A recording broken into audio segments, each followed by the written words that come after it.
안녕하세요. 저는 딸기 만두 소리책 딸기입니다.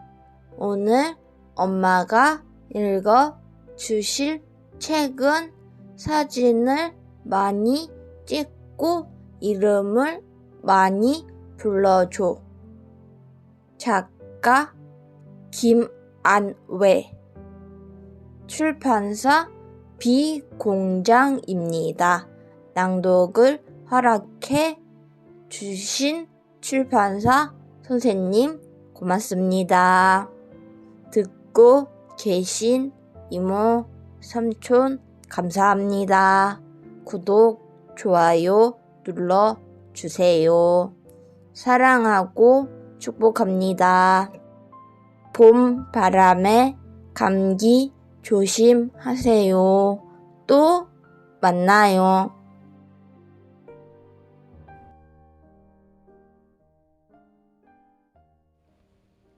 안녕하세요. 저는 딸과 함께 책 읽는 엄마 소리책입니다. 오늘 제가 읽을 이 책의 발행연도는 2020년 9월입니다. 굳이 발행연도를 말씀드린 것은 지금 현대 팬데믹 시대를 얘기하고 있습니다. 여러 작가님들이 한 권으로 엮은 이 책은 제목이 와닿아서 골라봤습니다. 작가인 김아님의 코로나 시대의 하루 읽기. 딸아이가 다시 등원한 지 몇 달이 되었다. 그 몇 달째 감기에 걸리지 않았다. 등원을 하지 못해 집에 있을 때야 그러려니 했는데 지금도 마찬가지다. 유치원에 있는 동안 계속 마스크를 쓰고 있는 이유겠다. 다행이다. 아이들은 금세 적응했다. 하루에 7, 8시간 동안 마스크를 쓰는 것에 익숙해졌는지 아무리 답답해도 벗는 법이 없다.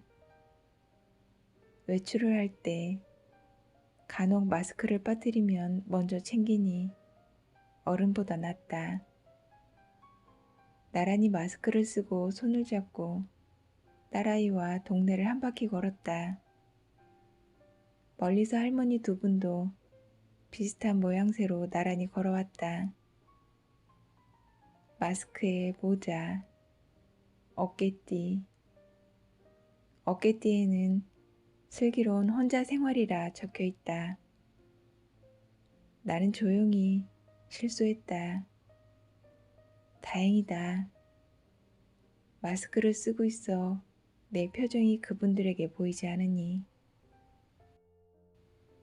저기 지나가는 할머니들 봤어? 어깨에 뭘 두르고 있는데 거기에 슬기로운 혼자 생활이라 적혀 있는데 두 분이 정말 사이좋게 다니시네. 딸아이는 별 반응이 없다. 내게 썩소를 날렸을 수도 있으나 마스크를 쓰고 있으니 알 수가 없다. 딸아이와 코로나 시대 몇 가지 규칙들에 대해서 이야기를 나눴다. 이미 나보다 더 잘 알고 있구나 싶다. 호탕한 웃음소리에 뒤돌아보니 할머니들이 두른 어깨띠 뒷면에 쓰인 글귀가 보였다. 몸은 멀리, 마음은 가까이. 몸의 거리, 우리의 몸은 떨어져야 한다. 마음의 거리, 그런데 마음은 더 가까워지라고 한다. 거참 불가능한 사랑이다. 그게 가당키나 한가. 병에 걸린다는 것은 몸의 균형이 깨졌다는 것을 의미한다. 즉, 불균형의 산물인 셈이다. 그런데 이 코로나 시대에 말하는 몸과 마음의 거리는 병의 상태인 불균형을 유지하라는 것이다. 하긴 1년 전 사무실을 그만둔 후로부터 이미 내 일상은 불균형의 연속이다. 이런저런 사적인 만남도 자연스럽게 없어졌다. 주소록을 뒤져봐도 딱히 만날 사람은 없다. 그렇게 짧은 산책을 마치고 집으로 돌아왔다. 아내와 딸아이와 함께 저녁을 보냈다. 같이 그림을 그리고 인형놀이를 하고 딸아이가 새로 발명한 놀이에 규칙을 습득하기 위해 애쓰다 보면 금세 잘 시간이다.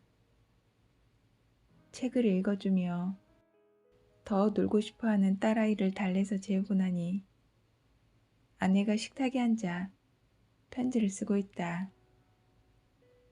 도시락 편지. 딸아이의 도시락통에 넣어주는 깜짝 편지다. 멀리 떨어져 있어도 마음은 닿기 마련이다. 몸과 마음의 균형을 맞추기 위해서 애쓰는 것. 사랑은 그렇게 또 발명되는 것이다. 몸이 닿을 수 없기에 서로 간에 언어가 더 많아져야 한다. 몸이 닿지 않을 때 우리가 쓸 수 있는 것은 언어다. 만나는 사람은 없지만 서재 귀퉁이에 쌓인 문예지를 보며 그들의 언어를 통해 그들의 삶을 예상할 수 있다. 이미 그것만으로도 충분히 알 수 있다. 여전하구나. 다들 열심히 살고 있구나.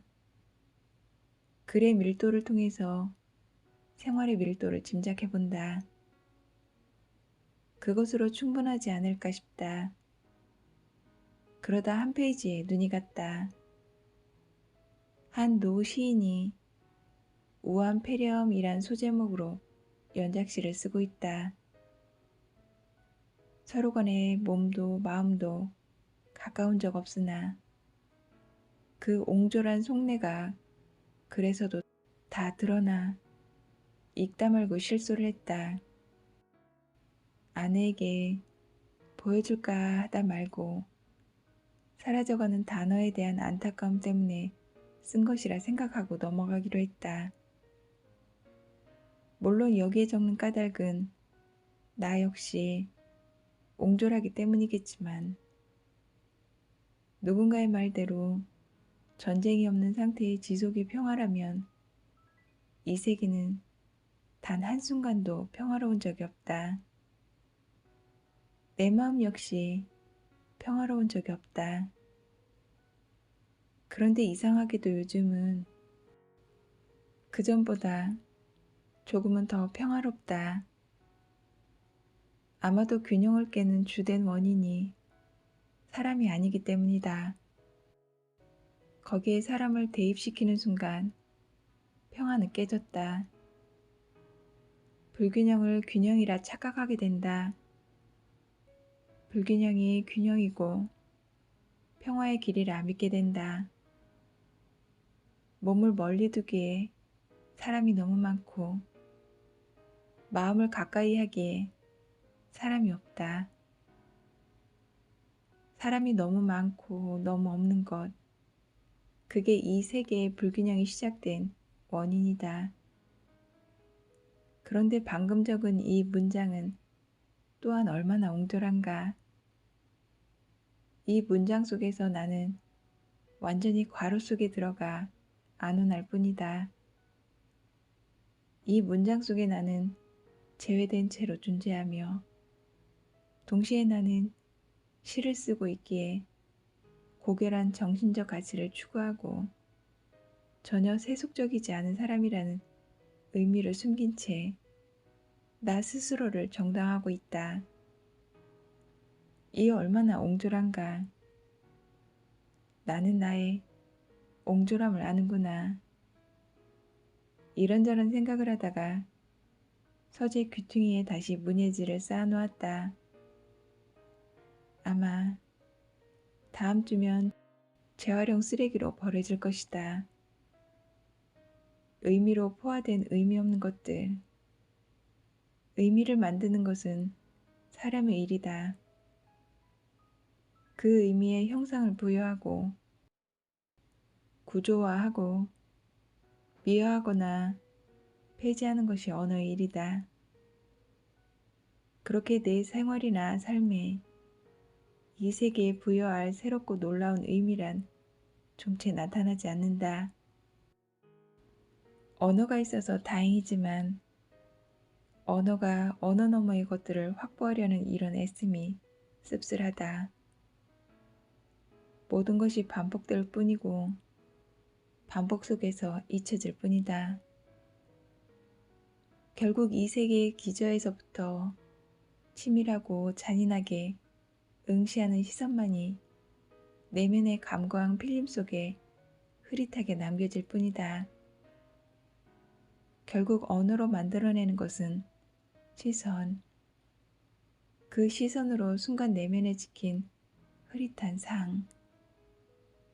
그러나 무엇보다 내게 강하게 남겨진 상은 분기마다 한 번씩 재활용 포대 속에 내 던져지는 수많은 모니지들의 모습이다.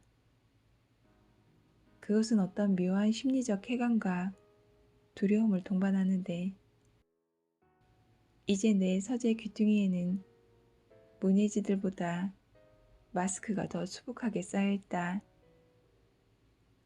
서재를 서성이며 언젠가 이 하얀 마스크들을 한꺼번에 버리는 상상을 해봤다. 물론 그런 날은 쉬이 오지 않을 것이고 당분간 여전할 것이다. 마스크가 평범해졌다. 이걸 구할 수 없어서 얼마나 불안했던가. 이젠 서로 마스크를 쓰고 있어도 아는 얼굴은 보면 단박에 알아차렸다. 우연이라도 만나기 싫은 사람을 마주칠 때는 못 본 척 하기도 좋다. 엘리베이터 한쪽에 비치된 손 소독제가 평범해졌다. 처음에는 손 소독제에 알코올 냄새에 익숙치 않아 누군가 엘리베이터 바닥에 소주를 쏟은 줄 알았다. 집안 구석에도 다양한 크기의 손 소독제가 쌓여만 갔다. 하루에 서너 차례 요란스럽게 울리는 재난 문자도 평범해졌다. 어차피 음악 감상용으로만 쓰는 핸드폰이었으니 그나마 다행이다. 일주일에 한두 번 집 현관문 앞에 쌓인 택배도 평범해졌다. 하지만 이것이 누군가의 목숨값처럼 느껴지는 것은 어쩔 수 없다. 버스나 지하철에서 마스크를 쓰지 않았다는 이유로 일어나는 이런저런 폭행 사건도 평범해졌다. 평범. 이제는 너무나 많은 것이 평범해졌구나. 하지만 이런 낯선 일상이 평범으로 안착할 때까지 누군가는 더 잘 살게 되었을 테고 많은 이들은 힘겨워하거나 죽어갔을 것이다. 여전하게도 말이다. 그렇다고 코로나 이전이 더 좋았던가? 그러나 이후 수많은 기사들을 통해 대개의 사람들은 우리나라가 선진국이었다는 사실을 깨달았다고 하는데 그렇다면 그 이전의 삶이 고통스러웠던 것은 이 국가의 격이나 위대한 국민성에 대한 무지 때문이었을까? 어쩌면 우리는 코로나 시대를 겪으며 능력 있고 유능한 정부의 상을 보상적 차원에서 성공적으로 형성하고 있는 것인지도 모른다. 이 보상 심리 속에서 누군가는 철저히 배제되고 희생당하고 있다. 그리고 우리의 무능함과 무지를 지우고 있다. 코로나 이후 우리나라가 선진국이라는 생각의 기저를 떠받들고 있는 것은 전 근대적이며 살인적인 강도의 노동이고, 국가의 교육 시스템 속에 학습받아 생성된 봉건적이고 순진하고 미화된 고귀한 자기 희생이다. 자본주의 사회에서 노동의 강도에 비해 턱없는 노동의 대가를 감내하는 것만큼 위대한 희생이란 존재하지 않는다. 그리고 희생은 죽음의 형식을 띠게 마련이다. 며칠 전에도 또 한 명의 택배기사가 쏟아지는 물량에 못 이겨 사망했다. 나도, 너도, 우리도 이 말도 안 되는 죽음의 연쇄에 가담하고 있다. 어찌 보면 우리는 아직도 근대 국가를 만드는 중이다. 봉건적 사고 속에서 지혜로우며 절대적인 통치자가 평화롭게 우리를 지켜주고 이끌어주기를 바라는 것. 우리가 아직 민주주의를 배워야 한다는 사실을 코로나 시대는 철저하게 잊게 만든다. 카프카의 가장의 근심에 나오는 오드라덱은 우스꽝스럽고 보잘것없어 보이는 생명체지만, 우리가 죽고 우리의 자식이 죽고 그들의 자식이 죽은 후에도 나타날 수 있는 유약하지만 죽지 않는 성질을 지니고 있다. 살아있지만 죽은 존재로 끝없이 존속하는 것. 많은 철학자들이 이 오드라덱에 대해서 다양한 해석을 내리고 이를 통해 세계를 진단하고 이것에 의해 세계의 변화를 감지하며 감사하게도 희망을 말한다. 하지만 오드라덱과 같은 이 보잘것없는 우리들은 얼마나 더 오래 살면서도 죽은 것과 같은 상태에 머물러야 할까? 그리고 이런 상태는 코로나 시대의 일상을 버티고 있는 우리의 상황과 다시 겹쳐진다. 그렇다고 우리가 우리 자신을 불쌍히 여겨야 한다는 것은 아니다. 이 오드라덱과 같은 존재들이 가까스로 내고 있는 소리, 높은 강도의 노동에 시달리는 의료진의 가쁜 숨소리, 엘리베이터가 아파트 맨 위층부터 차례차례 멈추며 우리 집 현관문 앞에 택배가 놓이는 소리, 술에 끄는 소리, 이른 시간 동네의 한가게 셔터가 내려가는 소리 등등의 수많은 소리들을 들을 수 있어야 한다는 것이다.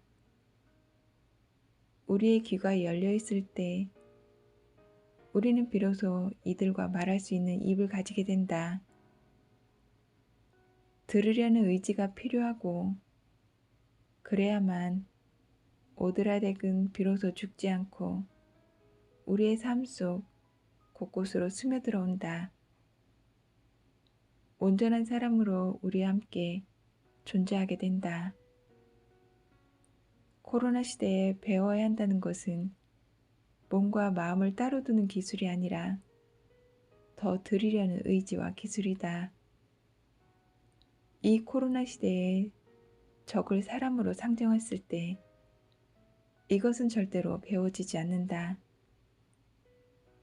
작년에 출간된 레슬리 제이미슨의 공감 연습에는 모겔로슨 병에 걸렸다고 믿는 사람들의 이야기가 나온다.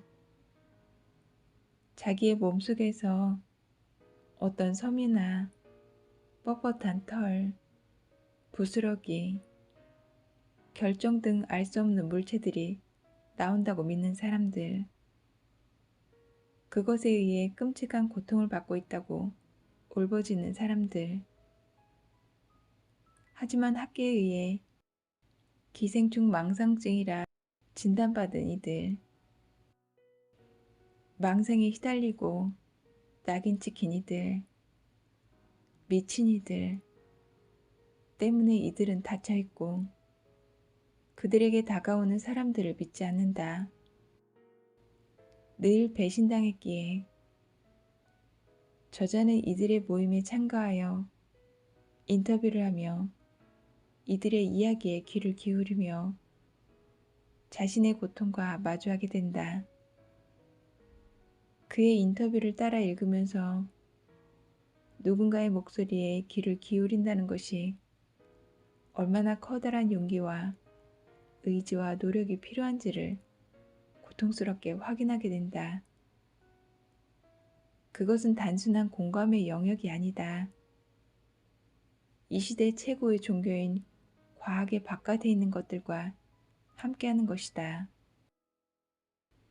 레슬리 제이미슨은 나는 그의 피부 속에 수천 마리 알을 낳는 기생충이 있다는 걸 믿는 게 아니라 그런 기생충이 있는 것처럼 아프다는 것을 믿었다.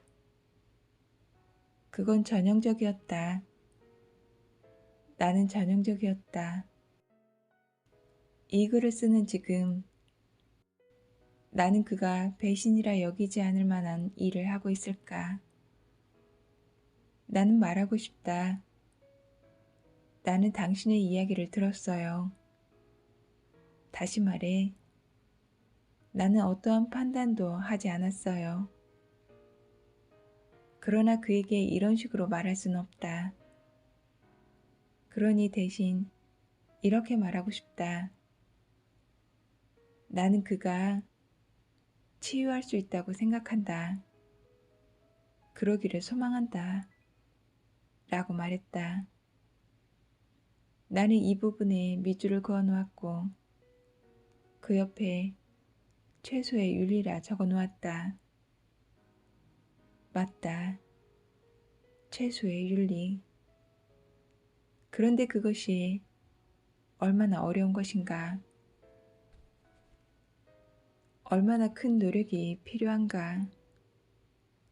나는 가만히 앉아 코로나 시대에 지켜야 할 내 최소의 윤리에 대해 생각했다. 그것으로부터가 이 시대에 적응하기 시작하는 단계 1이라. 식구들이 깊이 잠든 밤, 서재에 앉아서 이런저런 책을 덮고선 음악을 들었다. 2018년 발매된 재즈 기타리스트 펜 마티노의 앨범이다. 용맹스러운 사자동상과 나란히 서 있는 노 기타리스트의 옆모습을 찍은 사진이 앨범 전면에 있다. 포미다빌 제목과 어울리는 앨범 표지이다. 트럼펫과 테너 색소폰, 드럼과 오르겐, 그리고 펜 마티노의 기타 연주로 끈적끈적한 여름밤과 어울리는 음악을 들려준다. 1967년 데뷔한 펜 마티노는 1970년대 말 발작이 찾아와 뇌동맥류 수술을 받고 기억 상실증에 걸렸다. 자신의 이름, 가족, 그리고 심지어 자신의 직업도 그는 자신이 기타리스트였다는 사실을 듣고 자신의 앨범과 연주 영상 등을 보며 다시 기타를 잡는다. 보통의 대중적인 상업 영화라면 몸의 기억을 통해 섣부르고도 빨리 기적이 찾아올 테지만 그가 다시 복귀하여 앨범을 내는 데는 7년이 걸렸다. 그리고 그 다음 앨범도 7년이 걸렸다. 기적이란 없다. 우리가 아무리 우리 자신을 불쌍히 여겨봤자 변하는 것은 없다. 자신의 불쌍함이 아니라 다른 이들의 작디 작은 소리를 들으려는 의지와 노력이 필요하다. 물론 노력에 따라오는 보상이란 늘 작고 형편없다. 하지만 그것들이 쌓이다 보면 언젠가 어떤 형상으로 나타나곤 한다. 펜 마티노는 7년이 걸린 복귀 앨범 이후 지금까지 근 20장에 달하는 앨범을 발매했다. 음악을 들으며 원고를 쓰다 말고 서둘러 메일을 뒤져 다시 청탁서를 읽어보니 코로나 시대에 맞춰 움츠러든 그 마음을 따뜻하게 위로할 수 있는 내용을 써달라고 적혀있다. 다행이다. 그가 떠올라서. 내가 진정으로 속해 있는 것은 기타가 아닙니다. 기타는 단지 악기일 뿐이죠. 그리고 곧 그것이 주는 한계에 지쳐버릴 것입니다. 기타를 진정한 음악적 차원에서 다루려면 11옥타브 정도가 필요한데 실제로 기타는 4옥타브밖에 갖고 있지 않거든요. 그리고 재즈는 삶의 한 방식이지 음악의 한 형태는 아닙니다. 재즈는 자발적인 즉흥성이지요. 당신이 만약 집을 나와 정처 없이 걷게 된다면 그저 한 걸음 한 걸음을 즐기세요. 그러면 즉흥 연주를 하고 있는 당신을 발견하게 될 것입니다. 살고 있는 모든 사람들은 즉흥 연주를 하고 있는 것입니다. 그리고 재즈는 그러한 즉흥 연주의 상대적인 정도의 차이를 의미하는 것일 뿐이지요. 펜 마티노. 주말이 되면 아내와 딸아이와 함께 마스크를 하고 손을 잡고 같이 돔돔돔 노래를 부르며 걷겠지. 딸아이에게 그의 이야기를 해줘야겠다. 그리고 밤이 되면 편지를 써야겠다.